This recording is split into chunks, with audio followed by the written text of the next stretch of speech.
And what if I told you that his silence isn't about you, but about him running away from himself? He thinks about you. He misses you. Rereading your messages makes him smile to himself. But he doesn't call. He doesn't even send a hi. You wait. You imagine that maybe he needs time, that maybe he's confused, that maybe he's afraid. But what if his fear isn't of you, but of himself? Jean-Paul Sartre used to say that man is condemned to be free. Condemned.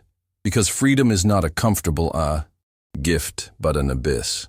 And when it comes to love, that freedom weighs like lead. Thinking of you, remembering your touch, your conversations, your laughter, all of that is light, almost dreamlike. But dialing the number, pressing call, hearing your voice, that is too real. And reality demands presence, demands courage, demands decision. Many prefer the fantasy of absence to the concreteness of choice. He thinks of you because that is safe. You are an idea, an image in the mirror of memory. A reflection that doesn't demand, doesn't require, doesn't respond. But calling is risking. It is becoming vulnerable. It is entering the scene without a script. And most people live as extras in their own lives, waiting for someone else to write the script for them. But let's go further. What does that silence mean? It isn't a void. It is an act. Not calling is a choice. Every omission is a disguised affirmation. He isn't out of time. Deep down, he is avoiding what Sartre called transcendence, the human capacity to surpass what is given and reinvent oneself. Calling you would require transcending fear, pride, inertia, and few are willing to make that leap. Imagine a man standing in front of a phone. He runs his fingers over the device, takes a deep breath, begins to type your number, and stops. He looks up at the ceiling, slips the phone back into his pocket, and walks away. What happened in that moment? Angst. The existential anguish of being able to do and not do. The clear awareness that he holds the power to change everything in his hands, and that if he doesn't change, it is because he chose not to. That is the burden of freedom. And fleeing from that burden is the first choice of those who live in bad faith. Bad faith isn't lying to others. It's lying to oneself. It's saying, I can't call right now, when the truth is, I don't want to bear what that call might bring. Sartre shows us that bad faith is the most sophisticated mechanism of cowardice, and it hides in the most mundane gestures, an unmade phone call, an ignored message, a silence upheld with almost religious discipline. You may think he is indecisive, but perhaps he is simply someone who refuses to be the author of his own story. Thinking of you without calling keeps the comfort of desire without the weight of action. It's like admiring the sea from the balcony and never stepping onto the sand, because entering the water means getting wet, and many would rather die of thirst than face the plunge. Now, stop for a moment, breathe, and ask yourself, how many times have you been that person? How many times have you thought of someone and not called? How many times have you hidden behind the excuse of time, of fear, of doubt? This script is not only about him, it's about all of us, about how we deal with freedom, with the responsibility of our affections, with the absurdity of desiring and not acting. Sartre invites us to face life as a project in constant construction. But every project demands a first step. Silence can be a choice, yes, but a choice that reveals much more about the one who keeps silent than about the one who listens to the absence. Have you ever heard someone say, "It's not the right time," or "You deserve someone better," or even, "I don't know what I'm feeling"? At first glance, they seem like honest phrases, but when repeated often, they hide something deeper, an almost invisible mechanism: bad faith. Sartre defines bad faith as a deliberate self-deception. It's not just lying. It's believing one's own lie to avoid confronting freedom. Whoever says I can't call knows deep down that they can. They have the phone in their hand, the number memorized, the desire pulsing. But they choose to believe the excuse because it frees them from the responsibility to act. Bad faith is like an internal theater, a script we write to justify paralysis. And in that theater, the roles are always comfortable: the indecisive one, the busy one, the insecure one. Because to assume oneself as free is hard, It's facing that if you didn't call, it's because you chose not to call. And then, the weight of freedom falls on your shoulders. Observe the scenarios. First, the functional. I'm too busy. It's the modern excuse. Time becomes a shield. No one questions time, but isn't it just a way of saying you're not a priority right now? Then, the romantic. She deserves someone better. It sounds noble, but it hides a refusal to embrace one's own capacity to love. It's the same as saying, I'm not willing to grow enough to be worthy of what she awakens in me. And finally, the existential. I don't know what to say. Here, the person has already touched the anguish. They feel, but fear transforming feeling into action. Because when you speak, something becomes irreversible. Words thrown out cannot be taken back. It's easier to stay silent. These phrases repeat in thousands of stories. They are the ruins of relationships that never were because one party hid from their own freedom. And bad faith is precisely that, the hiding of choice. But now, I bring the uncomfortable question. Do you do that too? Have you also told yourself stories to justify the fear of acting? Have you thought about calling but told yourself it wouldn't make any difference? Have you refrained from saying I love you because it wasn't the right time? Have you emotionally withdrawn while claiming to be respecting space? Bad faith is a mirror. It's not only useful to analyze the other, but to recognize our own escapes. Sartre writes that the human being is the only being who is what he is not and is not what he is. That means we are always becoming, escaping, changing. And precisely for that reason, we have the capacity to reinvent ourselves or to betray ourselves. In the silence between two beings, there is always a pact. Sometimes a pact of mutual escape. Sometimes a pact of denial. But almost never is it a communication error. Almost always, it is an unclaimed choice. The phone is there. So is the memory. The desire pulses, but bad faith shouts, not now, and another day passes. To be free is not light. Who has never felt the vertigo of having to decide for oneself, with no guarantees, no maps, no one to blame afterward? Now imagine that within the territory of feelings. When it comes to loving, desiring, seeking the other, being free becomes an even more intense burden. He can call. He knows that.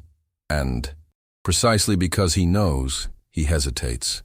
Because, as Sartre said, freedom condemns us to the responsibility of every choice.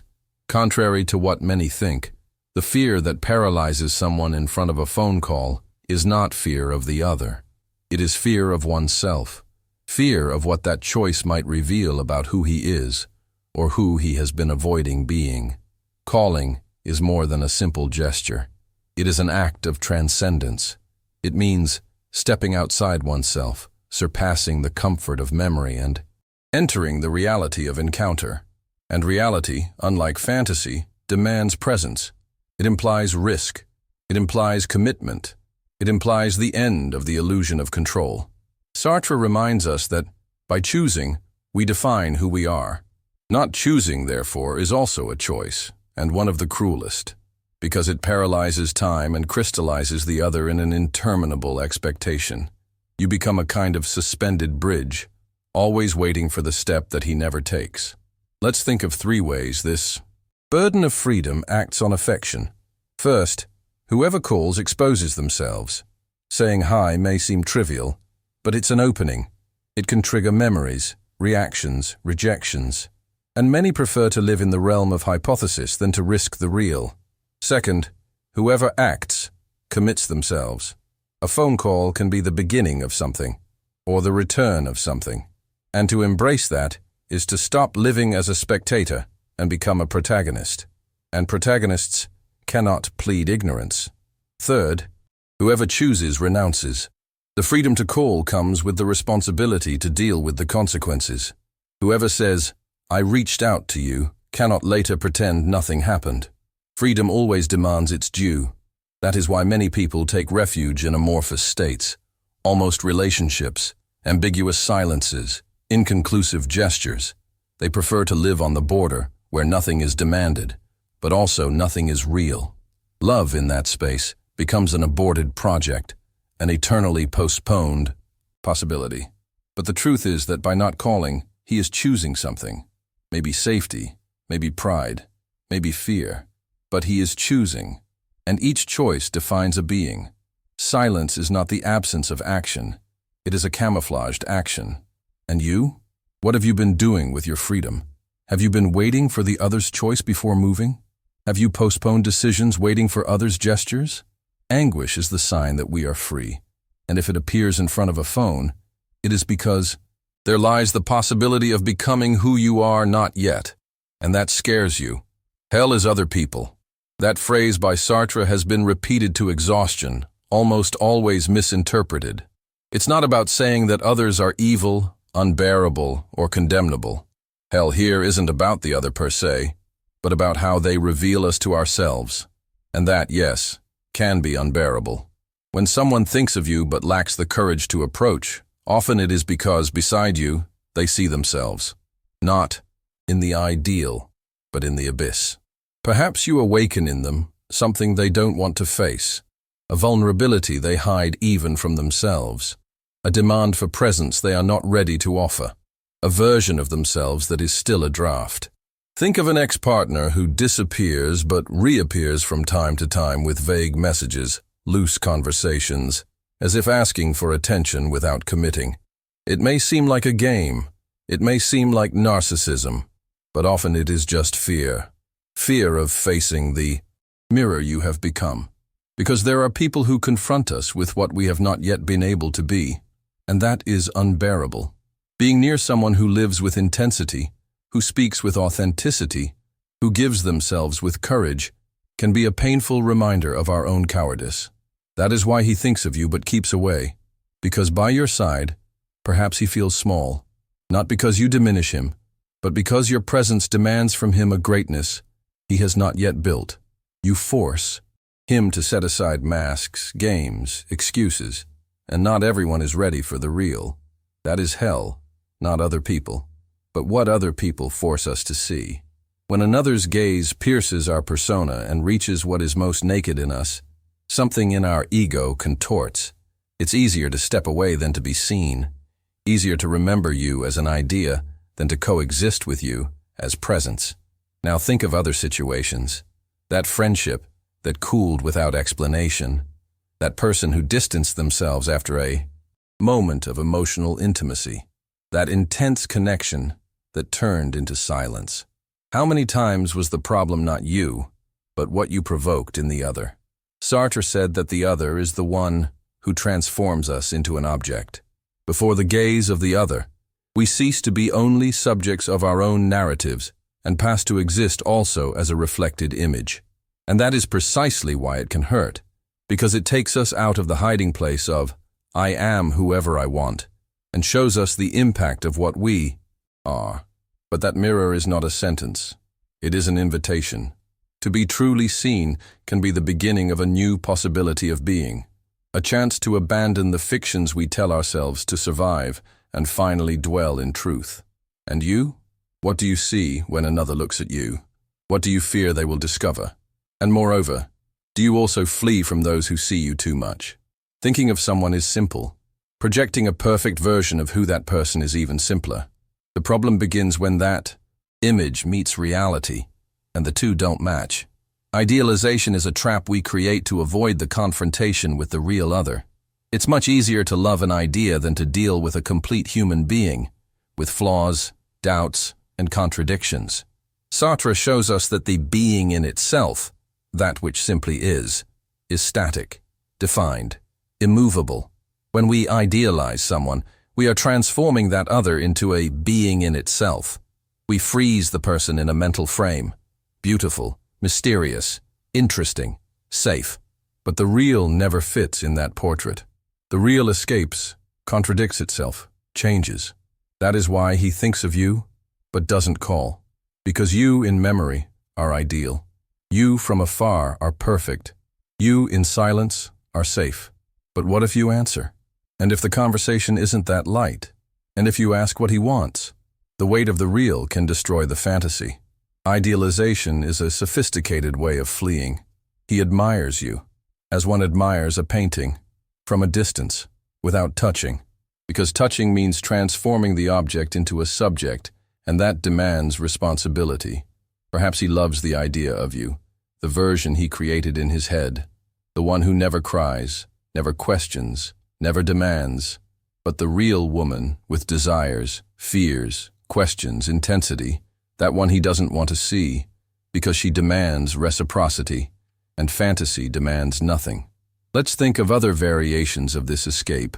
The man who never commits, yet keeps everyone close. He lives surrounded by possibilities, but doesn't give himself to any. Each person is an image in his personal museum, visited occasionally, admired, but never lived. Or the woman who always repeats the same story.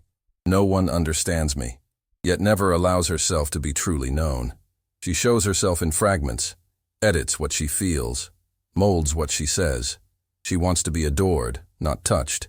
Both live in a gilded prison, surrounded by idealizations that protect them from pain, but also from love.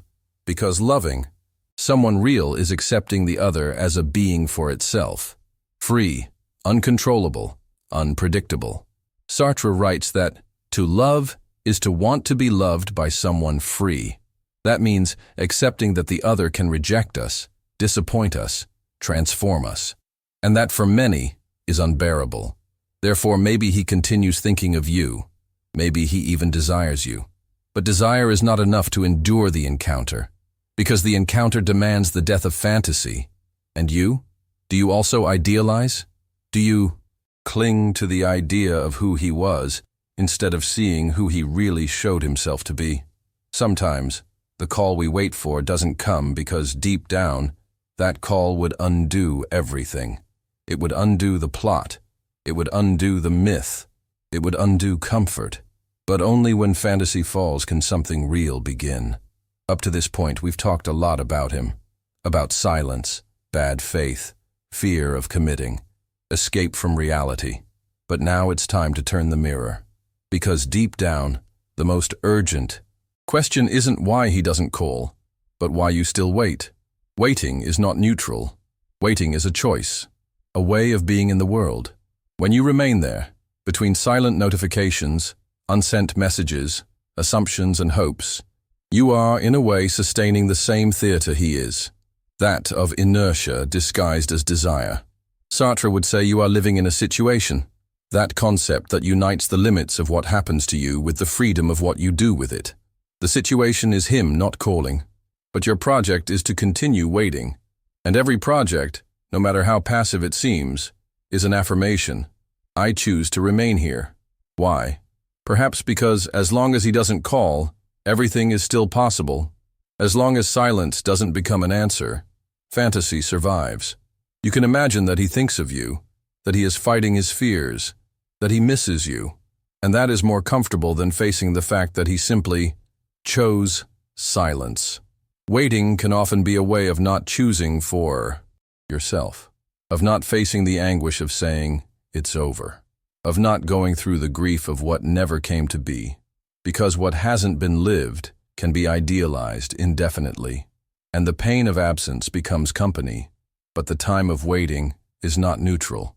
It consumes energy, mental space, vitality. It keeps you tied to a paralyzed present, where the future depends on someone who may never come, and the present, that place where life happens, dissolves in suspension. Sartre invites us to be authors of our existence. That means asking yourself, what meaning do you want to give to your waiting? What project is behind this choice not to move on? Is it loyalty? Is it hope? Or is it fear of facing the void that remains when we give up on someone who, in fact, has already given up on us?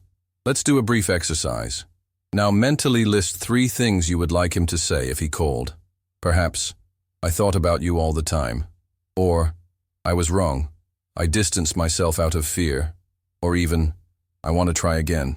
Now ask yourself, have you ever said any of those sentences to yourself? Have you ever embraced yourself, forgiven yourself, chosen yourself? If the answer is no, maybe what you are waiting for isn't him. It's permission to live something fully, with or without him. Waiting can be an act of faith, but it can also be a way of hiding from your own freedom. Sartre writes that Man is a being who projects himself as being, and who, by projecting himself, is. What are you? Projecting when you choose to wait. What are you becoming? You waited. He didn't call. He thought of you, perhaps too much, but he didn't break the silence. And now it is you who stand before the mirror, no longer as someone who waits, but as someone who decides. Sartre said, "We are what we do with what was done to us." Perhaps he made you an absence, a wait, an echo, but you can turn all that into a starting point, into a turning point, into action. It's not about seeking revenge, not about calling out of pride, not about feigning indifference. None of that. It's about choosing who you want to be from now on, with what you feel, with what you have lived, with what has not been. Choose not to wait any longer for a call that, deep down, has already revealed itself. Choose to listen to yourself before waiting to be heard. Choose not to place yourself as a suspended possibility in someone else's story, but as the author of your own path. Freedom, as we've seen, is anguishing, because it exposes us, because it demands from us, but it also frees us. It tears off the invisible bonds of expectations and returns the power to start again, not from anywhere, but from within. Begin by telling yourself what you expected to hear from him. Say it clearly, with presence, with courage. Say, "I miss you, but I don't abandon myself because of it." Say, "I deserve presence, not just memory." Say, "I choose myself," because waiting to be chosen is a subtle way of abandoning yourself. The phone is silent, but inside you, there is a voice, that one that perhaps has been stifled for so long. It doesn't need an answer, only to be heard. His absence does not define your worth, nor your future. It only reveals who he was. And now, the essential question is, who do you want to be? You can remain standing, with the phone in your hand, waiting for a gesture that may never come.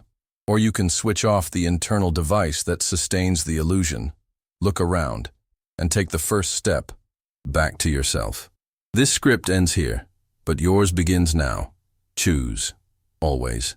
And if you want, write in the comments, "Today, I choose myself." Perhaps this will inspire others to do the same.